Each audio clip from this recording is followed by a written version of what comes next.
Castoriadis' Economics Revisited by Maurice Brinton. Modern Capitalism and Revolution by Cornelius Castoriadis, Paul Cardin, was drafted in 1959, published by Solidarity in 1963, and issued in a second edition in 1974, bearing a new introduction by the author in which he declined to make any significant alterations to his original conclusions. In that introduction, Castoriadis listed 6 assertions from the original text as having been central to the analysis presented, and which he considered remained totally vindicated by events up to 1974. These were: 1. That the rise of living standards of the working class would rise and continue to rise. 2. That permanent unemployment did not anymore and would not in the future have the numerical significance permanent unemployment had previously had in the history of capitalism. 3.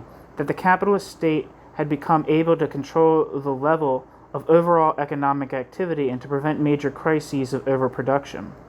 4. That the absence of political activity by the masses, privatization,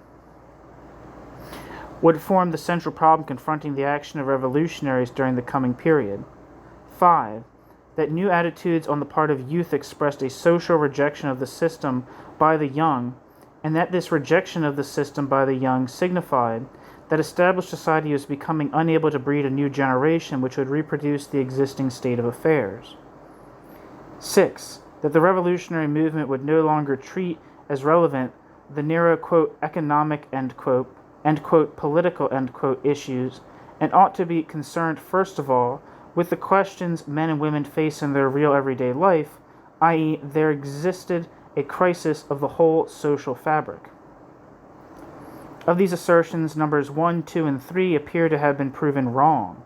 There is most definitely an economic crisis of global proportions, the consequences of which include the driving down of working class living standards both in the, quote, third world, end quote, and a similar pattern of rising unemployment, which in global terms probably greatly exceeds the experience of previous world crises. The ruling classes do not appear to be in control, and the signs are of a turn to the classical solution, world war. What remains astonishing, however, is the extent to which assertion 4 continues to hold true.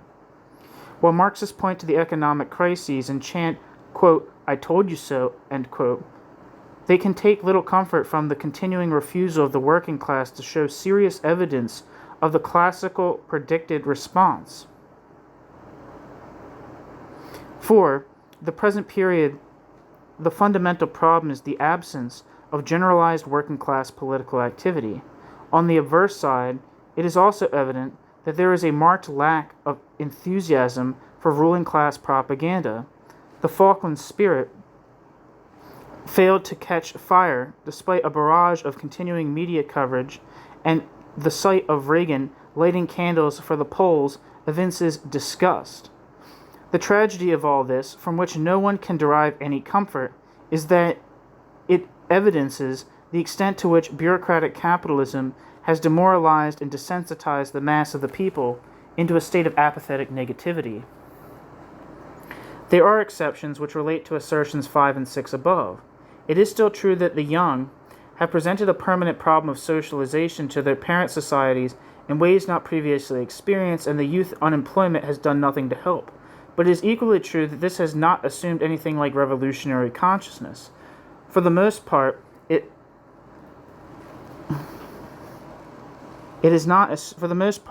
remains alienated, isolated, sporadic, easily recuperated, and contained into environments where it can be exploited and policed.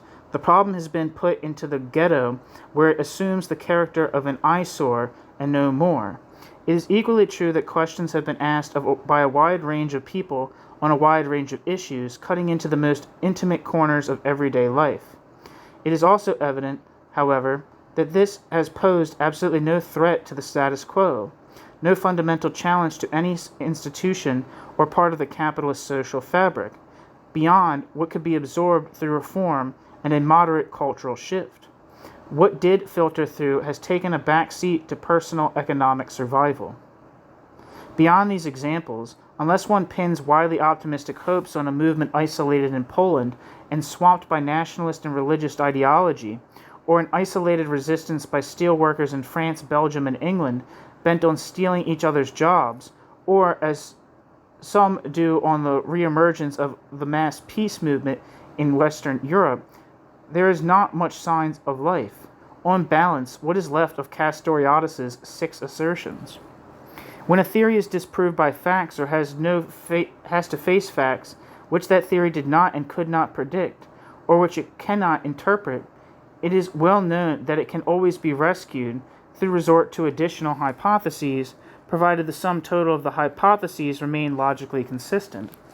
This might work up to a point, but beyond that, the heaping of hypotheses upon hypotheses is nearly always the sign that a theory is dead. In fact, even using this hard test set by Castoriadis for Marxism to his own work, the core of his theory remains intact.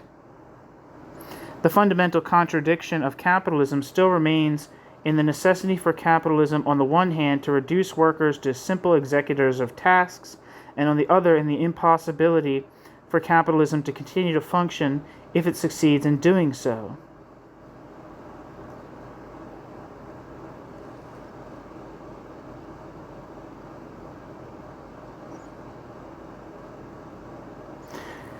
Capitalism needs to achieve mutually incompatible objectives, the participation and the exclusion of the worker in production, as of all citizens in relation to politics.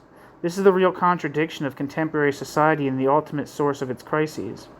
The present world economic crisis, in its origins, its development, and its consequences, is a continuation of that struggle. Far from being a refutation of Castoriadis' theories, it is their complete vindication, since in his theories, economic crisis does not fuel class struggle, but rather it is class struggle which fuels the economic crisis. We are not witnessing a mystical conjuncture in an uncomputable combination of falling profit rates, long waves, short waves, and medium waves, etc. We are witnessing the failure of the ruling class to attain its prime social objectives. The only mystery is what happens next. Solidarity, 1983.